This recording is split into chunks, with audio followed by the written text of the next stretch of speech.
A crença nas vidas sucessivas tem fundamental importância dentro da história, estando presente na cultura de inúmeras civilizações e como preceito basilar em várias correntes filosóficas. Há registro na crença da reencarnação em civilizações que datam de 6.000 a 4.000 anos antes de Cristo, como a Suméria e a Babilônia. Vamos encontrá-la nas revelações dos Vedas, na Índia Antiga e no Bhagavad Gita, sendo um conhecimento básico entre o hinduísmo, do budismo, do jainismo e do sikhismo. No Egito Antigo aparece nos textos e papiros encontrados nas pirâmides e nos sarcófagos, sendo cultuada dentro do hermetismo. Seja bem-vindo, seja bem-vinda ao capítulo 17 do livro Problema do Ser, do Destino e da Dor, As Vidas Sucessivas, Provas Históricas. Você está na série de vídeos Ressignificando o Movimento através da Espiritualidade Científica, comigo, Tamires Cortá, através dos meus estudos, das minhas pesquisas, das minhas interpretações, em cima do livro do Leon Denis, o livro base, primeiro, Problema do Ser, do Destino e da Dor, e com as novas referências que me chamaram muito a atenção, de vários autores que reescreveram um novo olhar do Problema do Ser, do Destino e da Dor, 100 anos depois, com várias referências novas, científicas, filosóficas, religiosas, bem bacana. Lembrando que nesse capítulo, quem reescreveu foi o Gilson Luiz Roberto. Gilson, obrigada pela sua contribuição e participação. E eles decidiram aqui unir o capítulo 16 e 17, mas eu separei. Então, do livro novo, dessa vez, eu não vou trazer tantas referências, até porque ele não trouxe muita coisa diferente aqui do livro antigo, do Leon Denis, mas esse trecho que eu acabei de ler é do livro novo, tá? Nesse capítulo 17, das vidas sucessivas, provas históricas, é bem assim,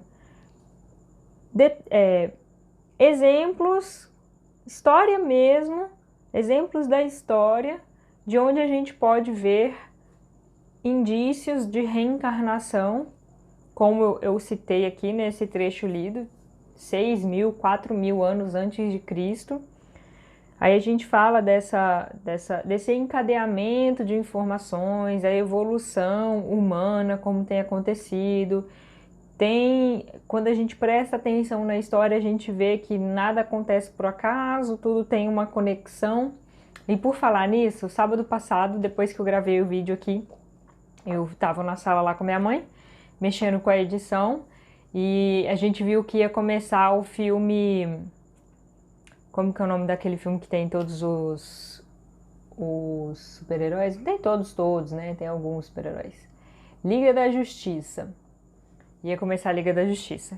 E, gente, hoje em dia eu sou assim, eu sigo minha intuição para fazer certas coisas. Eu me enrolo com umas, aí eu faço outras, aí quando eu faço essas outras eu vejo que tinha algum porquê de eu fazer aquilo ali, então eu percebo qual a minha vontade intensa em fazer ou não fazer alguma coisa. É claro que algumas coisas a gente já reconhece medo, a gente já reconhece birra da nossa criança interna, a gente também vai tentando lidar com isso. Mas hoje eu consigo diferenciar, nem que seja um pouquinho, de quando é intuição, e eu me permito seguir essa intuição. E aí eu fui assistir o filme da Liga da Justiça com a minha mãe, e gente, eu fiquei besta de ver como que é a história da humanidade ali. A história das vidas sucessivas, dos sinais, da reencarnação, dessa busca pela unidade, assim, vários exemplos que a gente poderia citar aqui sobre o filme. Qualquer dia desse eu faço um vídeo falando dos pontos desse filme. E eu fiquei assim, enquanto o filme ia acontecendo, eu fiquei, nossa, mas isso aqui tá não sei o que do Velho Testamento, isso aqui tá não sei o que do Novo Testamento, isso daqui a doutrina espírita explica. Fui citando coisas assim e eu fiquei assim, mas de onde que eles tiram isso? Será que eles estudam as escrituras sagradas para poder fazer o filme? E é um filme de super-heróis, né? E aí minha mãe fez uma fala muito natural, ela falou assim, mas Tamires, a história é uma só, não tem de onde tirar outra história. E eu fiquei pensando nisso. Faz sentido. Falei, a história é uma só. A gente está querendo desvincular do passado, desvincular das nossas relações com a espiritualidade, com vidas sucessivas, mas não tem jeito. A história é uma só.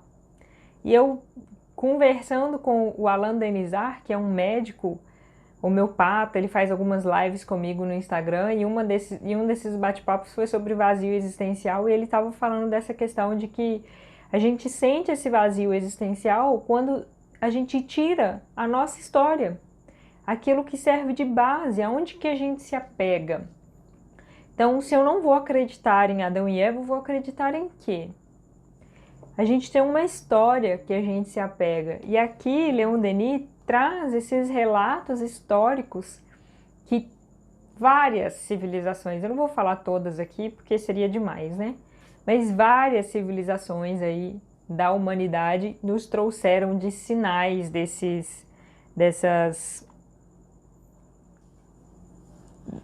vidas sucessivas, né? Pode se chamar de reencarnação e tudo mais. E a contribuição da doutrina dos espíritos é que esse conteúdo ele é trazido de uma forma organizada, com um método. E aí, se você quiser entender um pouco melhor essa forma organizada e método, volta nos vídeos, porque tem essa explicação desde o sonho lá de Descartes, que depois veio o discurso do método. Aí Allan Kardec tinha essa base dessa metodologia para poder fazer os questionamentos da forma como ele fazia. Então, tudo o que parecia meio misticismo, assim, da espiritualidade, do que os egípcios faziam, da mumificação, do hinduísmo e outras coisas, a doutrina dos espíritos, ela vem explicar de forma metódica como funcionam essas leis espirituais, o que é um corpo espiritual, aonde estão as nossas memórias, como é que a gente resgata, como que a gente evolui, por que que às vezes a gente fica parado, a gente nunca retrocede, a gente não vai retroceder num corpo animal, e tá. Então, tem toda uma organização dessas informações. E aqui ele traz como provas históricas, porque uma das intenções desse livro era manter essas informações da espiritualidade em debate, em manter ali aquecido, porque tinha muito pouco tempo que a doutrina dos espíritos tinha sido codificada, né? Então, o primeiro exemplo que ele dá aqui, como eu falei no parágrafo que eu li para vocês, é dos Vedas, lá da Índia, do Brahmanismo, do Budismo, e que ainda hoje, mas aí lá 1900 esse livro foi publicado em 1908, né? Então, estava ali escrevendo entre 1900 e 1908, que ainda hoje 600 milhões de asiáticos, o dobro do que representam todas as agremiações cristãs reunidas, creem na pluralidade das existências. Eu confesso que eu não me atentei para olhar esse dado atual, não sei se ele é maior ou menor, eu posso trazer no próximo vídeo para vocês, mas para a gente entender que para além do Ocidente aqui, né, América Latina, existem diversas civilizações que acreditam na pluralidade das existências, né? Aí ele coloca um exemplo aqui de uma dessas civilizações orientais, agora já não na Índia, mas no Japão. Depois de uma batalha de Tsushima, diz-nos o jornal, numa cena de melancolia grandiosa, diante do exército reunido no cemitério de Aoyama, em Tóquio, o almirante Togo falou em nome da nação e dirigiu-se aos mortos em termos patéticos. Olha a palavra que ele usa, né? Patéticos. Pediu às almas desses heróis que protegessem a marinha japonesa, frequentassem os navios e reencarnassem em novas equipagens. Eles pediam essas proteções para esse momento de batalhas, pediam proteções para os espíritos daqueles que já haviam desencarnado. Aqui ele traz no Egito que eles acreditavam nessa questão de vidas sucessivas também, mas eles acreditavam que eles podiam voltar em corpos de animais. Então vamos aproveitar aqui os egípcios para a gente explicar um pouquinho sobre isso, para quem ainda tem dúvida. Na explicação da doutrina dos espíritos, codificada por Allan Kardec, a gente tem as escalas dos mundos, tem as evoluções. O planeta Terra, neste momento, está passando de provas e expiações para regeneração. E neste momento é assim, gente, essa fase de transição, ela dura séculos, tá? Não é 1 ano, 2, 10 anos, não. Dura séculos. Nessa fase de transição de mundo de prova, expiação e para regeneração. Quando a gente estava passando de mundo primitivo para prova e expiação, vieram povos exilados de Capela. Capela é um sistema, a gente tem o sistema solar, certo? O sistema de Capela, um planeta de lá estava passando pelo mesmo estágio que a gente está passando agora, de prova e expiação para regeneração. E os espíritos que estavam lá, muito inteligentes, mas com a moral baixa, foram exilados do planeta para auxiliar aqui o planeta Terra, alavancar a sua evolução e eles também pudessem resgatar todos os erros que haviam cometido. Então, o plantio ele é opcional, mas a colheita é obrigatória. Então, se você não quiser plantar, não tem problema, mas se você planta o mal, é obrigatório colher o mal. Não na mesma proporção do nosso plantio, porque Deus é bondoso e a gente sempre resgata menos daquilo que precisa. E quando eles vieram para cá, os relatos de psicografia falam desses povos que vieram, e um deles eram os egípcios. E eles tinham nas escrituras deles, eles tinham essa sensação do paraíso perdido. E esse paraíso perdido se remete a esse planeta de que eles eram lá.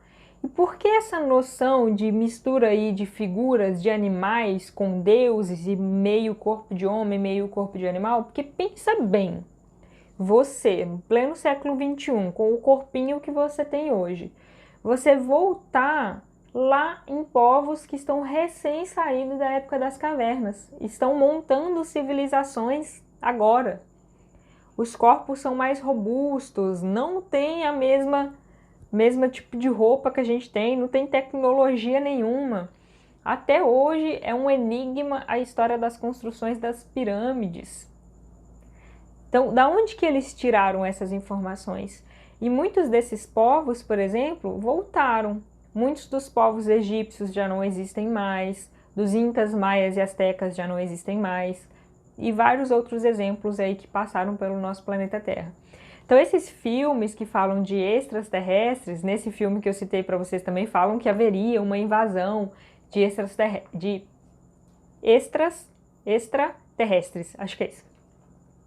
E isso é verdade, mas não é o ET que a gente vê no filme.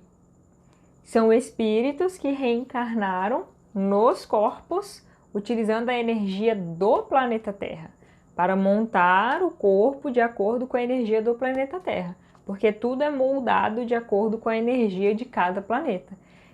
Não é mentira isso que é dito nos filmes.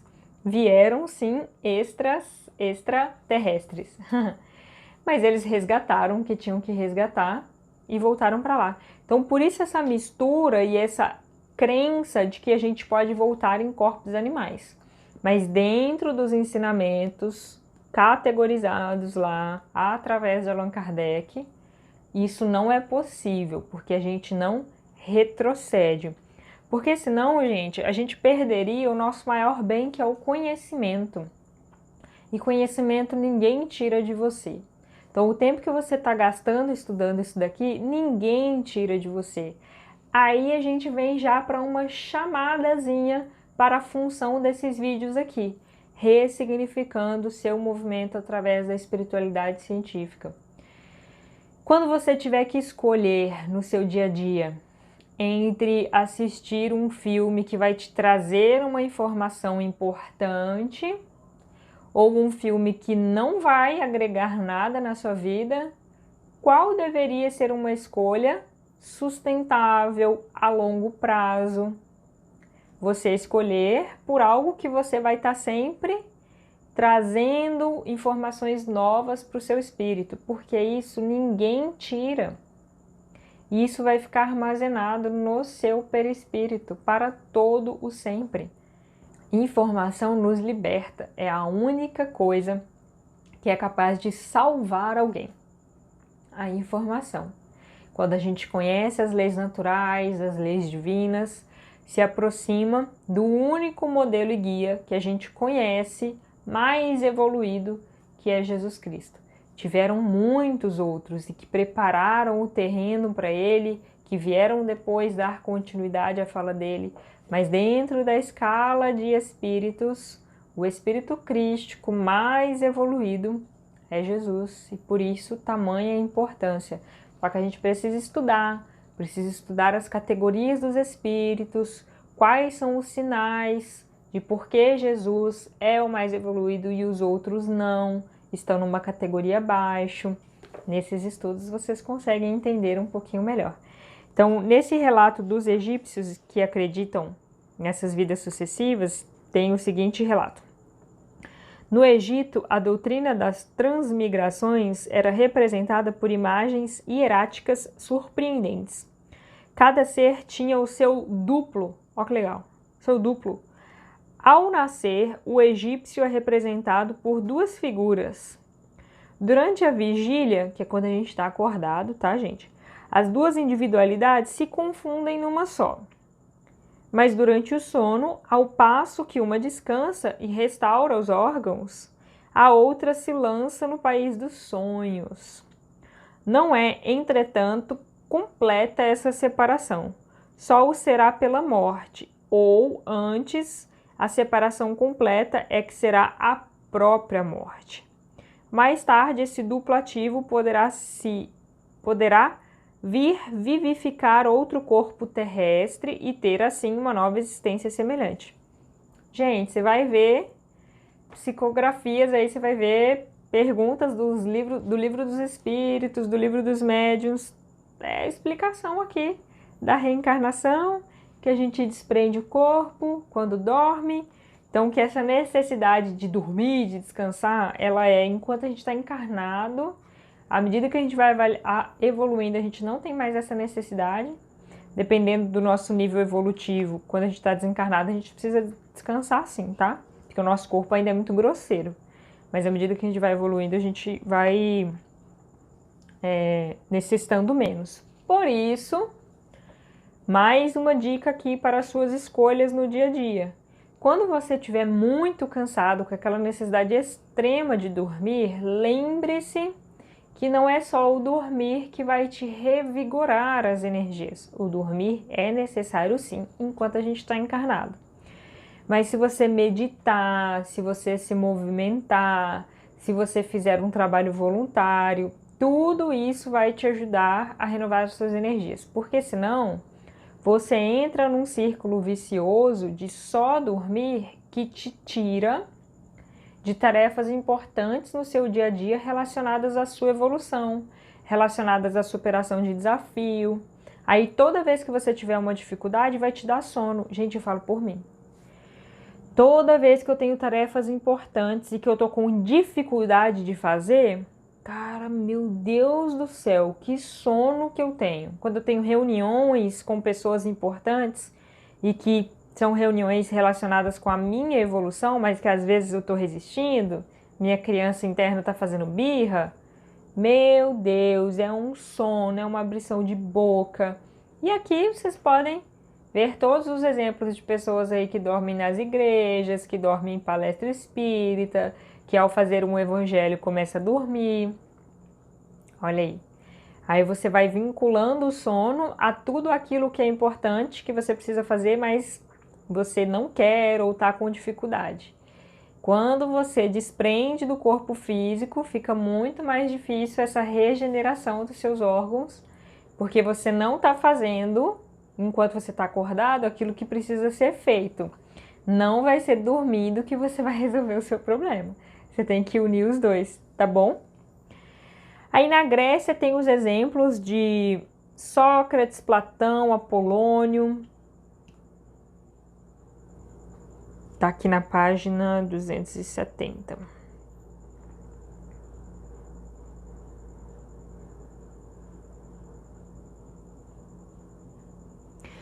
E esses filósofos, né, que tem o nome de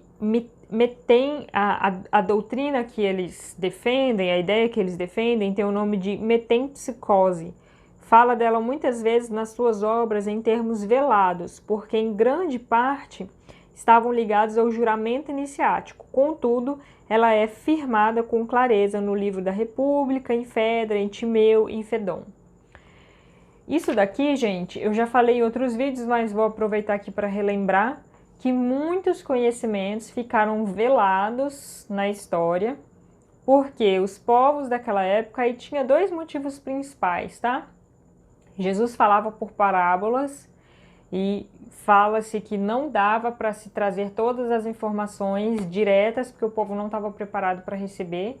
E antes de Jesus, depois de Jesus, ainda continuou ali. Antes de Jesus, a gente tem o exemplo do Velho Testamento, um pouco antes de Jesus também, Sócrates e Platão, porque essas informações, elas ficavam ali nos iniciados, que muitos deles eram desses exilados de capela, que já tinham essa evolução intelectual alcançada em outro planeta, mas eles estavam aqui. Então essas informações eram para ser preservadas, elas existiam, eram para ser preservadas, mas depois de um tempo elas acabaram virando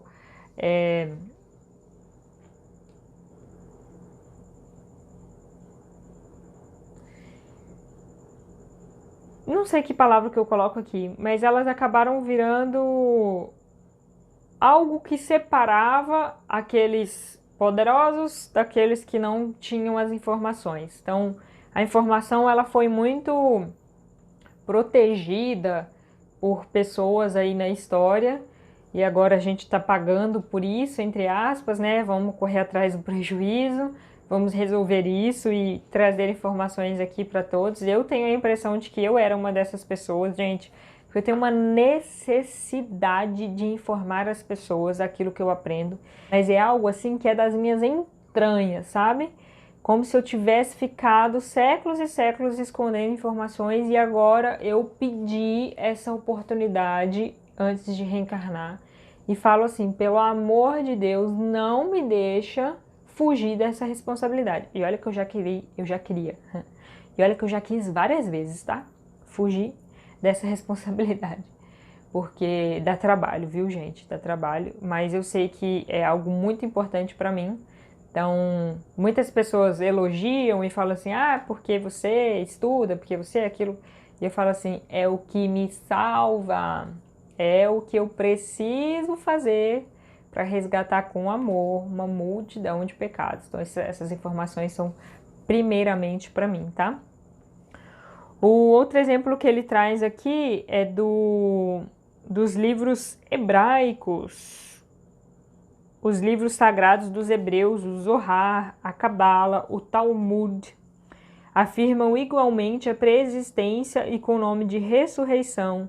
A reencarnação era crença dos fariseus e dos essênios. Legal, né? Até por falar nisso, quando... Já puxando mais para frente aqui uma das referências que está no Novo Testamento, já era a próxima referência, estava ali na ordem. Em que está em Mateus e que fala que João Batista é Elias reencarnado, é uma das referências de reencarnação do Novo Testamento. E tem um diálogo com Nicodemos, que fala que Jesus fala que se não nascer de novo, não poderá entrar no reino dos céus. E nascer da água e do Espírito. E depois que eu comecei os estudos do Velho Testamento, gente, com o Haroldo, o estudo de Gênesis, tá no YouTube, tá gratuito, vai lá, aproveite, assista. A gente vai entendendo que existe um problema de traduções aí nas escrituras sagradas, que é traduzir de uma língua para outra, e eu também já falei aqui sobre essas escrituras, né, que eram só com consoantes, depois que colocou vogal, depois que colocou espaço, depois que colocou vírgula. Então, O Haroldo ele traz com mais propriedade essas informações porque ele foi na origem das escrituras, para trazer a tradução daquele original direto para o português. Então ele traz várias interpretações. E nesse caso, nascer da água e do Espírito, a água ela significava a matéria para os hebreus. Então eles entendiam o que Jesus estava dizendo, que era nascer da matéria e do Espírito, a necessidade da reencarnação.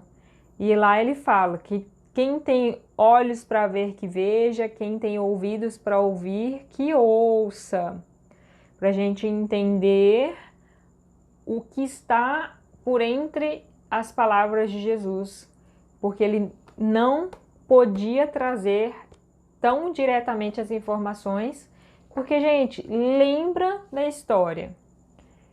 Os hebreus, eles eram os únicos do planeta que, em civilização, podemos dizer assim, que eram monoteístas. Os egípcios acreditavam em vidas sucessivas, mas eles também eram politeístas. Teve lá uma vertente dos egípcios que começou com uma linha de monoteísmo, se você for ver documentários aí você vê isso, mas não é tão documentado. Então, e foi uma doutrina levada por escravos. Então os escravos trouxeram o Velho Testamento, depois que eles foram libertos, e aceitar, já que era aceitar um único Deus já era difícil. Se começasse a falar de um único Deus e da reencarnação como a gente entende ela hoje, era mais complicado ainda. Então eles acreditavam nessas vidas sucessivas, mas de uma forma muito mais velada, muito mais metafórica do que hoje se é acreditado. Mas eles já entendiam naquela época, pelo menos os hebreus, esse nascer da matéria e do espírito, que é esse entendimento da reencarnação, mas que perdeu-se durante o tempo. E isso Leon Denis traz aqui do catolicismo, que no início do catolicismo, lá os primeiros padres da igreja, Orígenes, São Clemente de Alexandria, eles falam dessas questões das vidas sucessivas, na principal obra ali dos Princípios, o livro 1 de Orígenes, traz esses argumentos das vidas sucessivas, só que, aí isso é algo que já traz bem mais explicado aqui no livro novo, trazer o trecho aqui que ele trouxe no livro. Embora a reencarnação tenha sido defendida dentro da igreja por Orígenes, São Clemente de Alexandria, São Gregório de Nice, ela não podia ser conciliada com os dogmas e artigos de fé relacionados às penas eternas e ao juízo final, além de confrontar a nobreza que não aceitava a possibilidade de renascerem como escravos ou plebeus. Então, entendem a história aí dos escravos terem trazido essa ideia? E no vídeo passado eu expliquei sobre o projeto Genoma, sobre essa questão de que a evolução das espécies só aconteceu por conta da genética, então tinha genética boa e a genética ruim. As pessoas que acreditavam nessa questão da genética boa não aceitavam a possibilidade de voltarem num corpo com uma genética ruim, que eles acreditavam que existia uma genética ruim. Então, por conta dessa questão das penas eternas e do juízo final, e isso movimentava o comércio, movimentava o Estado, as oferendas, tudo que era pago, as separações das pessoas, era contra isso, então ficava muito mais difícil para que essa ideia se perpetuasse e por interesses diversos ela foi sendo abafada, abafada, abafada. Mas graças a Deus os filósofos, os artistas as mantiveram vivas e hoje a gente consegue retomar isso porque o planeta está nesse momento de transição e a gente precisa se aproximar da espiritualidade para que a gente tenha saúde física, que é o objetivo dessa série de vídeos para vocês. Para a gente finalizar, no livro do Leon Denis, eles trazem ali também mais algumas referências da Idade Média, das pessoas que falaram de reencarnação, pessoas como Boaventura e Dante Alighieri, que trouxeram a Divina Comédia. E ele deu os exemplos dos druidas, que depois voltaram com mais força na França. E os druidas tiveram uma questão muito forte de manter o ensinamento oral. Esse ensinamento oral, gente, foi o que levou à construção do Velho Testamento, que depois levou à construção do Novo Testamento. Os ensinos primeiros, eles eram feitos de forma oral. E por que eu trago essa reflexão aqui? Porque para a gente entender os nossos sofrimentos e as nossas dores, a gente precisa entender o que a gente viveu, seja na nossa adolescência, seja na nossa infância, seja a história da nossa família, para a gente entender os nossos medos, as nossas facilidades. Só que algumas linhas de tratamento, vamos colocar aqui algumas linhas de tratamento da saúde, desconsideram essas memórias, essas vivências, por elas não estarem catalogadas em artigos científicos, talvez. E por não estar catalogados, é como se não tivesse valor. Ah, mas isso você viveu na sua infância e nem tem tanta importância, porque o que tem importância é o que você começa a aprender na escola. Gente, a epigenética está vindo aí com muita força para explicar isso, de que tudo que a gente vive através desse ensinamento oral com os nossos pais nos primeiros anos de vida tem muito impacto na nossa vida adulta, muito impacto, de que até tem as hipóteses de que os nossos primeiros conflitos geradores de todos os outros estão ali na fase da barriga da nossa mãe e na primeira infância, esse ensinamento oral. Então, aqui é uma chamada de atenção e uma reflexão que fica já de tarefa de casa para o nosso vídeo, né? Que eu falei que eu ia colocar tarefa em todos os vídeos daqui para frente, para você refletir em tudo aquilo que você aprende ou já aprendeu no convívio com as pessoas. Preste mais atenção nesse aprendizado.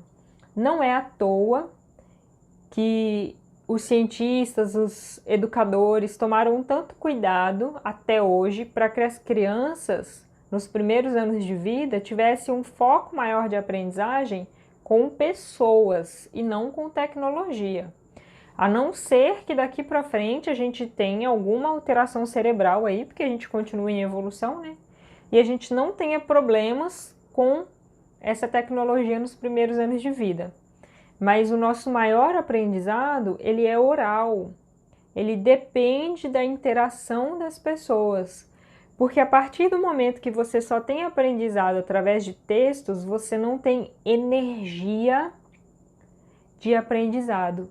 O aprendizado, ele ocorre através do amor, das energias envolvidas.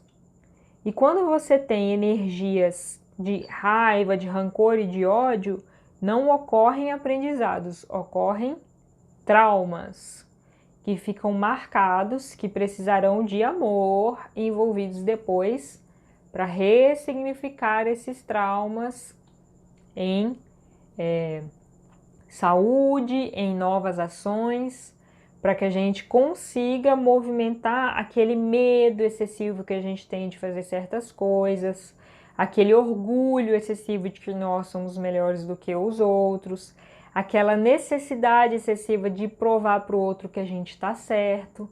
De onde vem isso? O que aconteceu ali na sua infância, na barriga da sua mãe, que montou um trauma nas suas células e hoje essa energia é tão forte para você? Foi através de vivências, de energias que esses traumas aconteceram ali. E só tem como tirar, trocar, transformar através de energias também. E não só o teórico, o racional. Por isso, esses conhecimentos que foram transmitidos oralmente para as pessoas eram tão valorizados, porque eles ficavam muito mais arraigados dentro de nós do que os conhecimentos que eram escritos, porque eles sabiam, sem ter conhecimento de epigenética e de tudo que a gente estuda hoje, eles sabiam que se passasse para o papel, iria se perder alguma coisa. E que engraçado, né? Hoje a gente faz o contrário. Nunca tinha parado para pensar nisso, agora que eu tô pensando nisso. Hoje a gente tem uma necessidade de anotar. Anotar, porque senão eu vou perder. E não é. É quando você sente, quando o amor está envolvido, que você realmente vai gravar. Que você realmente vai guardar. Pega essa dica para essa semana. Te aguardo no próximo vídeo.